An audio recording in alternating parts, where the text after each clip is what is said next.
So we're beginning our project to make a circular weaving a little bit like this one, only just a little bit smaller. And the project is broken up into some steps. So this first part, this first video, just deals with setting up your loom and wrapping the edge. So out of your supply kit, you need your ring and the pipe cleaners and the little plastic baggie that has yarn in it. You're going to want to cut this tag off. They don't rip very easily.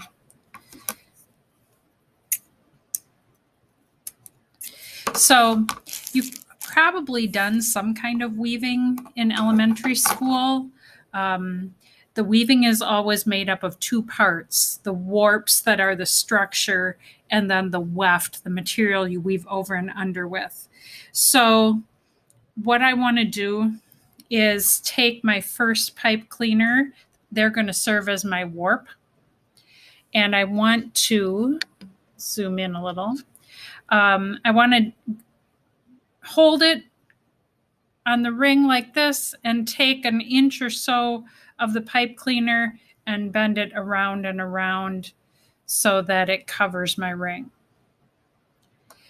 And it's wrapped tight. And then I'm going to come to the opposite side and I think cut off some of this excess. If I wrap all of that around the ring, it would really be a lot. I just want an inch or so. And so same way, I'm going to hold it and take the end of the pipe cleaner and wrap it around and around. One of the reasons that we're using pipe cleaners instead of string for the warp is just so that while you're working on this at home, we don't have to deal with people that don't know how to make good knots, and I'm not there to help you. And so hopefully this will be a little foolproof. So I attach the second one, try to cut straight across the loom. And same way, trim off some of the extra before I wrap the other end around to attach it. Now, the thing that's unique about working on a round loom where the weft is going to make like a spiral out from the center in the end is that it's very important that we end up with an odd number of ends to the warp. That way, as we weave around in a circle, different warps end up on top and bottom each time we make a passing going around.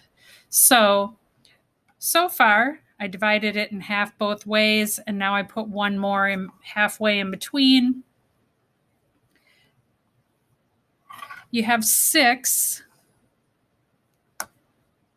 I believe 6 pipe cleaners in your pack. This is the 4th one I'm putting on, and I have 2 left.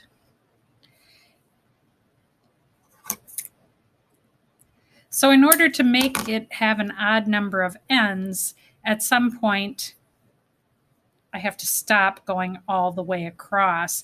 Each one of these warps so far is a diameter of the circle. So we're going to have 5 diameters that go all the way across and 1 radius that only goes halfway across.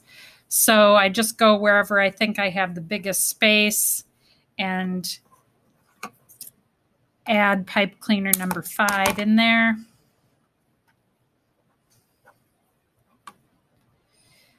Okay, so now comes that tricky odd numbered part.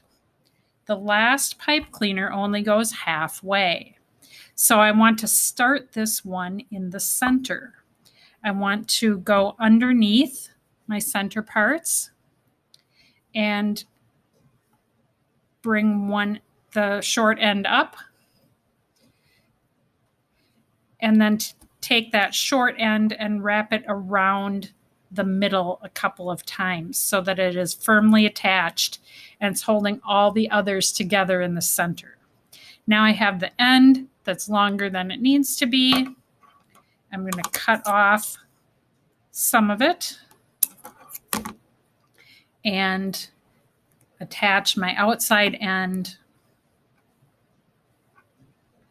And now when I can take them and I can try to spread them out so they're spaced a little bit more evenly. And when I look at all of my warps, if I start from here and I begin to count them, 1, 2, 3, 4, 5, 6, 7, 8, 9, 10, 11. 11 is the magic number of ends we're going for. But it has to be an odd number. For this size, this 6-inch ring, 11 is a good odd number to use. If you had a bigger ring, I would want you to have more warps on it. Otherwise, they get too far apart. The other thing that I'm asking you to do is to wrap the ring, and then you're going to take a picture and give me a progress check on how you're doing setting it up. You may want to keep this biggest cutoff part at the end. You may even want to keep your other scraps just in case you want to use them as part of your decoration. The longest one I could easily imagine you turning into like a hanger at the top. But I don't think it's good to attach it right now because you don't know where's the best place to put the hanger, which side should be the top. So in your baggie is the yarn that's been measured out to wrap your ring with. I measured it because I don't want you to have too short of a piece and not be able to get all the way around. So I'm going to show you how to start this out, and then I will come back and show you how to end it off. So I'm going to take the two ends of the yarn and put them next to each other because I would like to use the yarn double thick. So I'm basically folding it in half as I pass it through my fingers, and I'm going to find the center of my piece of yarn. There's my halfway, the loop end. I want you to tie this onto your ring by putting the loop underneath and then bringing the ends back through the loop. This is actually called a lark's head knot.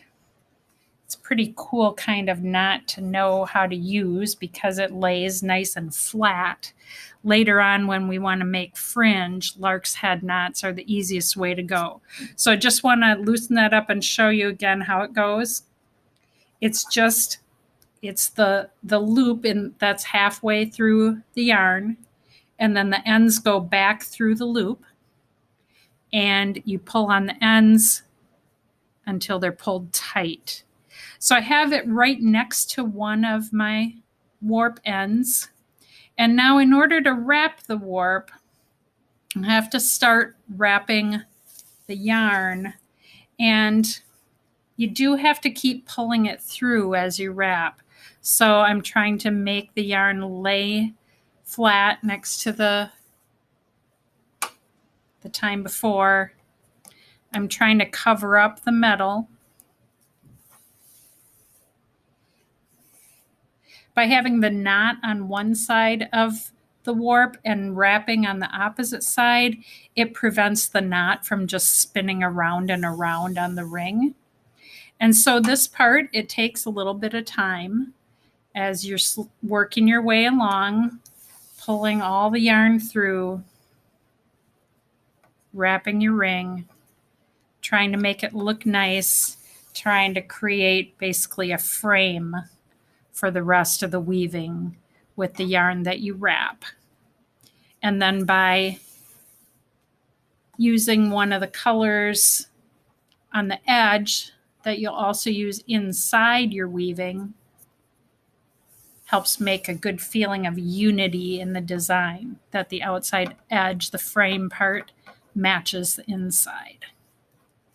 So you can see how I just went right from one side of this warp and came up on the other side.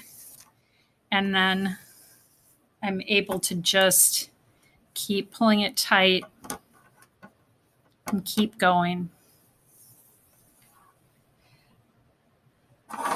For some kids, the coordination of their fingers and stuff is harder to manage. And for some people, doing a little job like this is not hard at all. If you need help, maybe ask someone in your family if they can take a minute and watch some of the instructions, and maybe they can help you out with it. So I'm coming back. I've been working on this 10 or 15 minutes. It may take you somewhat longer. I've done this hundreds of times, so I'm pretty fast at it. So I'm almost to the end here, getting all the way around.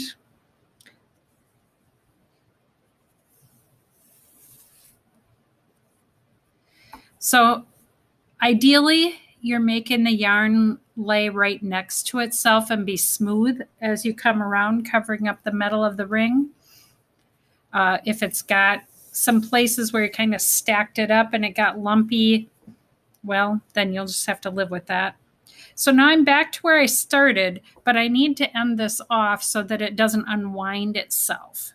So the thing I would like to do, I have some extra yarn. I'm going to go ahead and leave myself just 3 or 4 inches to tie a knot with. So I'm going to cut some of the extra yarn off. And now I want to take these 2 ends and I want to tie a knot that goes around this warp. So I want to separate so that one end is on one side and one end is on the other side. See how they are? One is on one side of my yellow warp, the other is on the other side of my yellow warp. And now I want to tie a good solid square knot there. So I'm going to take one and cross it over the other, just like you do when you're tying your shoes, and pull it tight. And when you have a single tie like that, it's called a slip knot because it can easily slip out. If I pull on one end, I can make the knot come out. I always need to have a double tie to make it truly a knot that will hold. So now I'm going to make the same steps again. I want to cross one yarn over the other, put one end through the loop, and pull it down tight next to my warp. And now my wrapping is secure. Now, when you go to take your, whoops, wrong direction. When you go to take your photo to turn in for your assignment credit, it would help a lot if you could hold a plain piece of paper or the cover of your sketchbook or something behind this, the way I have this plain board behind it right now to help make it show up. It would also help if you tried to hold it so that it was closer to your camera. Sometimes people are standing, I think, across the room from their camera when they take the picture. And I have a great picture of your living room, but your artwork, not so much. So I'd like to see a nice clear photo, and then you're finished with step 1. Check out the next video for how to begin weaving.